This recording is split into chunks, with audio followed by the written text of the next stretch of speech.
My fellow Zimbabweans, ZANU-PF is the one that is destroying our rainbow nation. The level of corruption is so high. Corruption that is being done by ZANU-PF is so high. It is affecting citizens. It is affecting every citizen of Zimbabwe. People are suffering. There is no medicine in the hospital. Infrastructure is destroyed. The education system is destroyed. The healthcare system is destroyed through corruption. My people, I just want you to watch this video from the mayor of Bulawayo when he exposes the corruption by ZANU-PF. Just watch it. These fire engines. So we had a handover ceremony. There were 3 new machines. I pitched up at the handover as mayor, and lo and behold, only 2 machines pitched up. I asked where the 3rd machine was, brand new, I stress, and was told it couldn't come because it couldn't get into reverse. I spoke to our chief fire officer and I said, so what do you think of these machines? And they said, oh, well, they're okay, but we have a bit of difficulty learning how to use them because all the instructions are in Russian and we don't speak Russian. I then inquired how much these machines cost, and they cost $400,000 each. Now, for those of you who don't know about fire engines, that might seem reasonable, but recently we had a team of firefighters out from the UK, and I asked them to look at these machines and to tell me how they compared to the top-of-the-range Mercedes and Volvo machines. They came back shocked when I told them that they'd cost $400,000 each, because top-of-the-range Volvos and Mercedes cost $250,000 each. It's an illustration of through state capture, where tenders are given to people close to the system, how a vast amount of money is taken from central government. Those of you who've been to Harare recently will know that there's a new border building at Beitbridge, and they've constructed a new road from Beitbridge to Harare, and it is touted as one of the great achievements of the so-called Second Republic. But once again, if you dig into that, you'll find that this Beitbridge border post cost over $300 million US. If you speak to engineers and architects, they tell you that the buildings probably should have cost half that amount.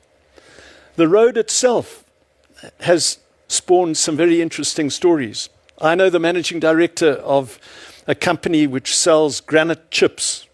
It's the best company in selling granite chips. He was summoned to a meeting with the Ministry of Finance in the course of the construction of this road, which had been allocated to 5 different contractors. And what emerged from this meeting is that only one of the 5 contractors had been using the granite chips correctly. The other 4 had been mixing granite chips with sand. And so the road looks good, but even if you drive on it now, you can see parts of it, those parts constructed by these 4 other companies, are starting to deteriorate. The 4 companies I referred to all have close links to senior leadership within the country. And we see this with tenders right across the board. We have another tender that was issued in the run-up to the 2023 election, where computer equipment costing a few $1,000s was actually subjected to tender, and they supplied it, this computer equipment, at values 10 times what you would go into the retail sector to buy. Once again, the tender was awarded to people very close to the regime. To come full circle back to the wedding of yesterday, virtually all of those who have been granted these tenders attended the wedding. And what is very clear now is that they realize that Emerson Mnangagwa is about to end his term of office in 2028. And if that happens, their proximity to his office will clearly be under threat. And there is a clique within ZANU-PF determined to back this process of changing the constitution and pouring a vast amount of money into that process. When I talk about a vast amount of money, let's focus once again on that Al Jazeera gold mafia story that was produced, I think, 2 years ago. Think of where the gold price was 2 years ago and where it is now. The gold price has doubled in those last 2 years. It went up to over 5,000. It's now sitting at 4,000. And so whilst input costs haven't gone up, their profit has ballooned in the most unimaginable way. And this tiny little clique have a war chest, a financial war chest that they've never had before. And they've been pouring it into this process of constitutional reform. I keep talking about a clique because it's very clear that not everyone in ZANU-PF agrees with what is going on. The common thread today is this wedding. There were 2 people who did not attend the wedding yesterday.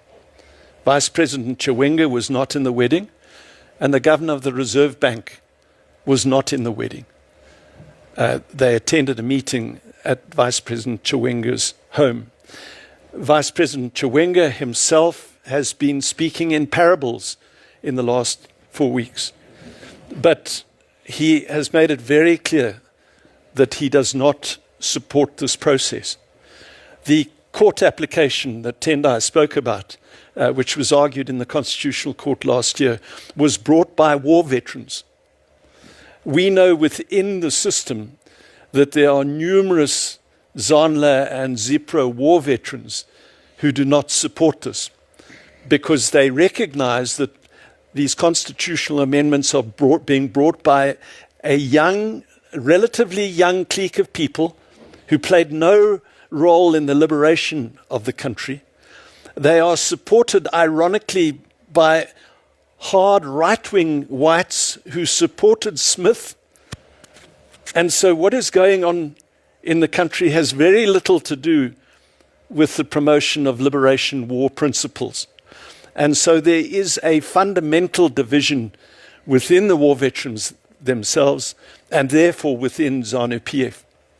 But to come back to Tendai's point, they are probably going to ram it through Parliament because there's such a small number of, and let me say this, not just ZANU-PF MPs open to be bought, but also people in the CCC who were elected at the same time I was elected. And it's very clear that they will vote to pass this. Will it end there? I don't think so. And we can discuss this going forward. But whatever